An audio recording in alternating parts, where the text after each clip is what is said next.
Hi, my name is Kendall and I'm 23 years old. When I was 20, about to turn 21, it was 4th of July 2019, and I was playing sand volleyball with a bunch of my friends, and I dove for a ball and never got back up. I went to the hospital and they did all these x-rays and tests on me. And, you know, at the beginning I thought I'd torn my ACL, I'm out, and gonna be a long recovery. And then at about 7 a.m. the next morning, my surgeon came in and let me know all in about 30 seconds that I had osteosarcoma cancer, 7 months of inpatient intense chemotherapy, and a leg amputation.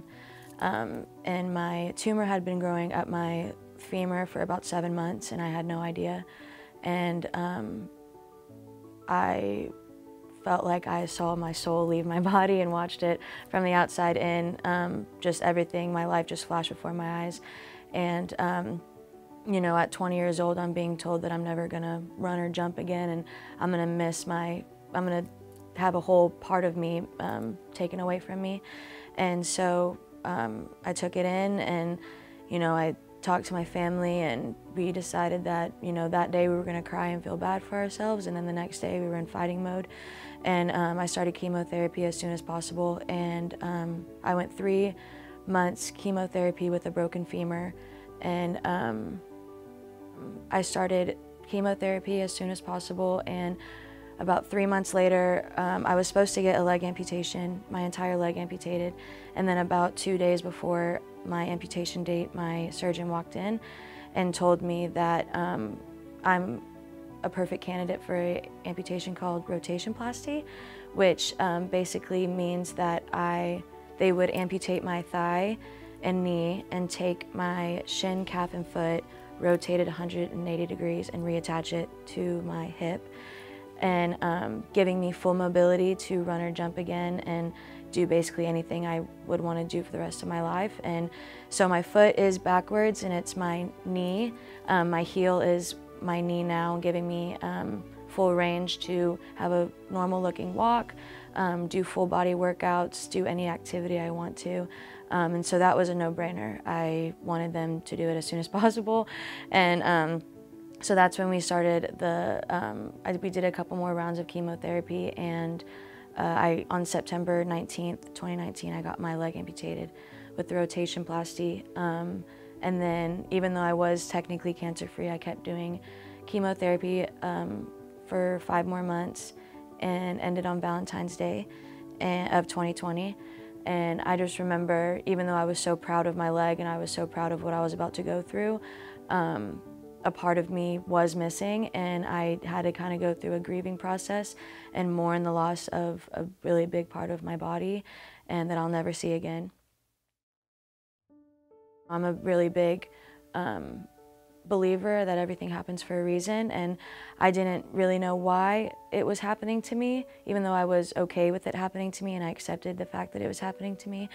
I remember my surgeon telling me, kind of preparing me for everything that was going to happen in the best way he could. And I remember him telling me that it was as traumatic as losing a parent. And I actually did lose my mom when I was 16 years old.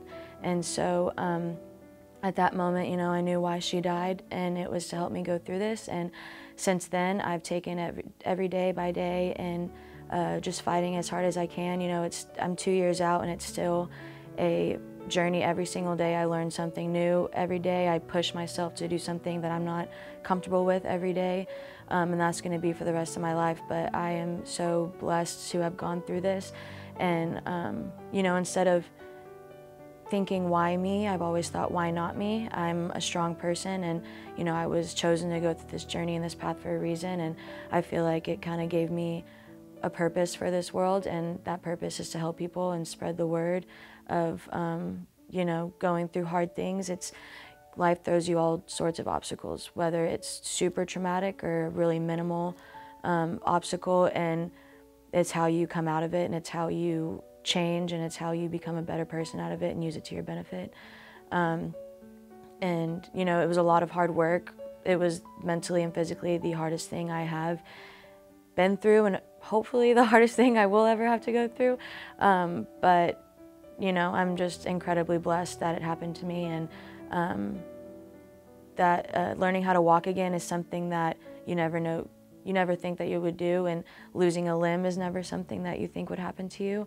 Cancer is never something that you think would happen to you, but you just have to take it the way it is and roll with it and come out on the other side. And I'm very grateful to say that I'm a cancer survivor and a leg amputee. It's an amazing community.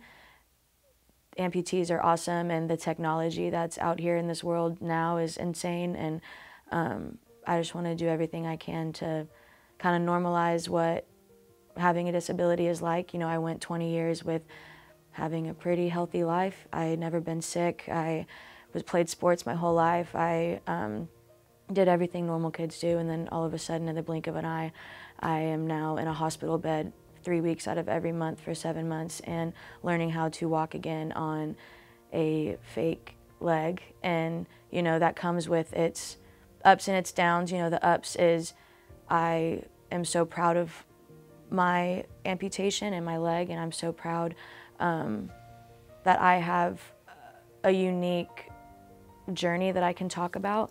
But it did come with, it was hard to get to the point where I am. You know, I look at it now and it's my favorite part about me. But when it first happened, you know, not many 21-year-olds or people in general have their foot that's backwards. And it's a head turner for sure. Me personally, I like the head turns. I like people asking me what I've been through, and because I think the amputation itself is really genius and totally saved my life for the better, giving me the life that I always wanted, and I get to still live that life.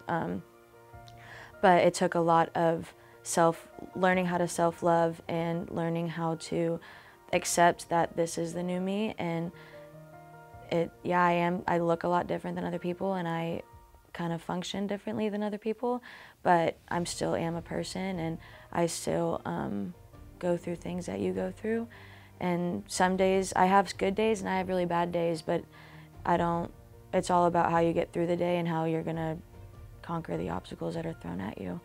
And like I said, I'm still going through this every single day. And you know, some days I wake up in the morning and I don't want to put my prosthetic on. I want to just lay in bed and be lazy and have people cater to me, and have people, you know, be at my beck and call. And if I want a glass of water, go get me a glass of water. Because I have the opportunity. I could if I wanted to, but those days I have to push through, and I have to do things for myself. And I just flash back to when I was hopeless and I was totally dependent on another human being to do things for me, and I never wanted to go back to that again. And so flashing back to those days in chemotherapy, I just truck through, and you know, I put my leg on, and I go to work, and I keep my house up, I take care of my dog, I go work out, because I know that's what I used to do, and I just want to improve my life every single day just like anyone else does. So yeah, that's pretty much it.